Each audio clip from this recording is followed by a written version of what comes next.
I do some spot spraying today with a little backpack. So what I'm up to here is I'm going to mix 3 gallons of water with 4 ounces of Liberty and go out there and hit some spots that didn't do so well. And the reason they didn't do so well is because of the timing of the application. Late spraying. This field right here, when it was time to get in it and spray it, ground was too wet. Well, came out here and started looking at this and saw a bunch of breakthrough little stuff like that, and of course the big stuff like that.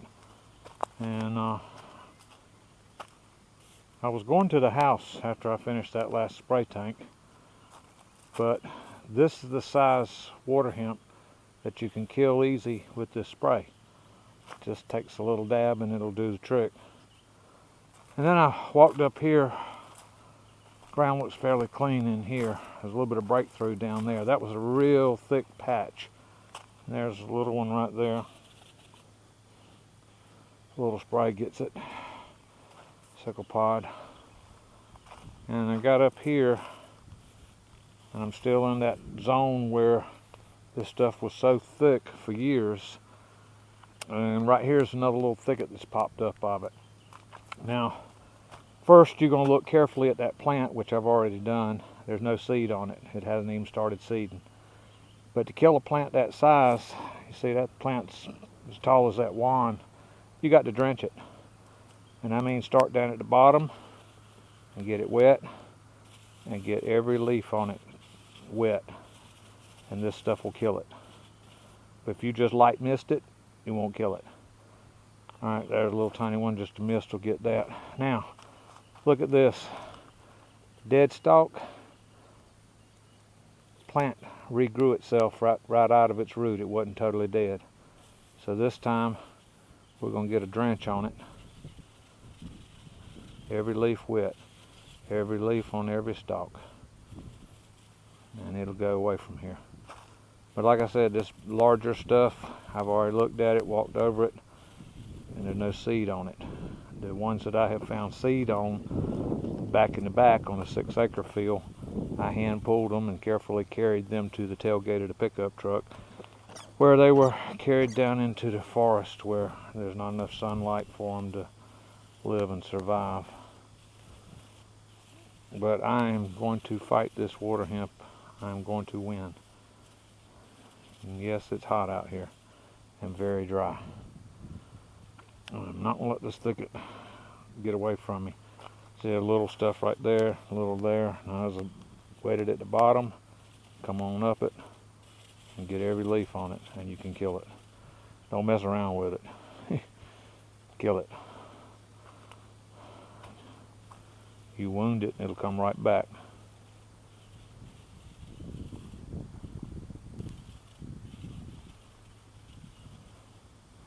Like that one I just showed you. The sprayer got it, but it came back. It wasn't totally dead. So you got to, little ones like that, just a mist will take them out. Let's see, need to get over here. Let's see how to approach that. Alright, step over to that and come back. You get out here and get disoriented and get lost and forget what you sprayed. I wish this stuff left a red dye on the plant. And it'd be easy to say, I sprayed that one. But it don't.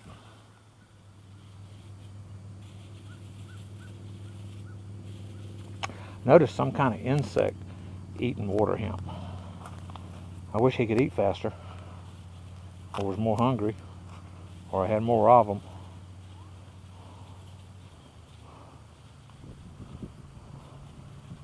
Deer won't eat it, and they won't touch it.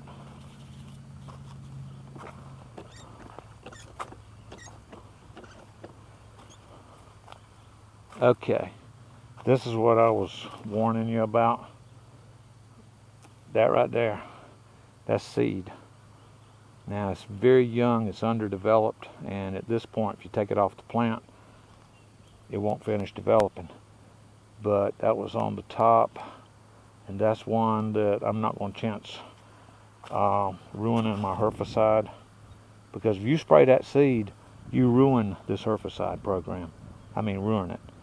So I'm going to see if I can say get out of my ground.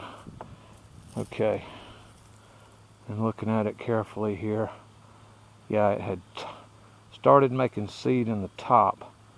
I don't see any more of it on the plant, but that one I pinched off right here, anyhow, die. Yeah, you've got to watch carefully when you're spraying late like this, because that is the quickest way in the world to ruin your herbicide program, is to accidentally or stupidly spray a plant with seed on it, because that seed will come back next year resistant to what you sprayed it with. You know, there was schools I went to 20 years ago, 22 years ago, it might have been a little longer than that, and it was about lawn care herbicide applications, and we were talking about dandelion. And if you can catch dandelion before it flowers with one of the popular herbicides labeled for it, you can wipe a yard, you can wipe the dandelion out of a yard you want to clean up. But if you make the mistake of spraying it while it's got the little yellow flower that some people think is so pretty on it, you have ruined your ability to control it with that particular herbicide. And when you start looking carefully at the labeling on herbicides, you'll find out that most of lawn care herbicides have the same active ingredient. So you basically ruined your ability in that lawn to control dandelion. And I got to thinking about that, and I said, you know, that's going to be the same thing for agricultural herbicides. So I discussed it with a couple of people that have been in this game a lot longer than I had, and they said, you're right, worst mistake we make. That's why spraying has got to be done in such a timely manner. But you got the big gamble of dealing with the weather.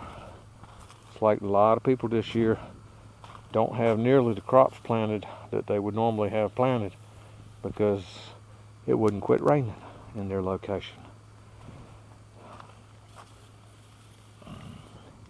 My heart goes out to the ones that owe Mr. Banker guy a bunch of money, and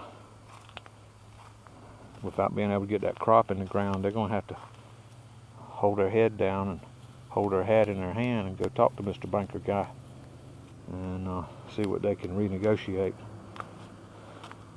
Hope it works out for them. Thank God I don't have to deal with Mr. Banker guy. Yeah, I'm small. You can take somewhere between $5,000 and $6,000 for me to put this crop in. The high number is when you add the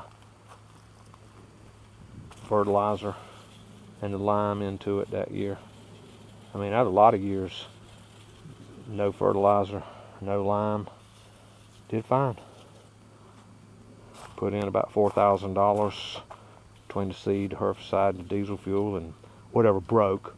It's always something that's going to break.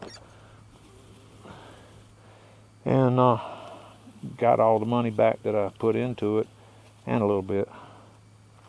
Don't know what this year's going to be. Been watching the bean prices, and I don't know. Probably looking at, with the margin being what it is, where I have to sell that. He's taking $1 a bushel because he's got to go so far with the where he transports to get it into the Cargill system.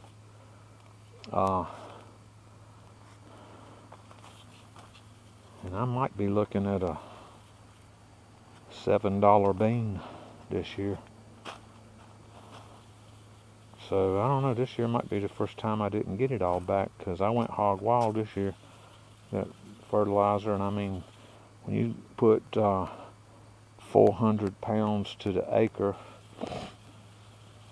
on 22 acres, that ain't cheap. It costs you some money. And when you put lime out at a ton to the acre on same acreage, it ain't cheap either. And this credenza seed, Liberty Program seed, cost a whole lot more than Roundup Ready seed.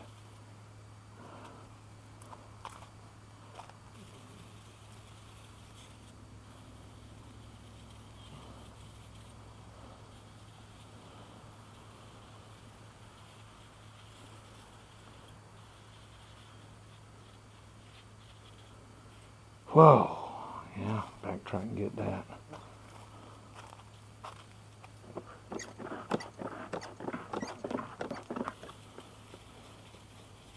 Hate it when I get right beside bean plant and just choke that bean plant to death. Shade it out and suck every bit of the water that's there away from the bean plant. In fact, that plant right there, it really suffered. That one is up above the water hemp, so it's still carrying on.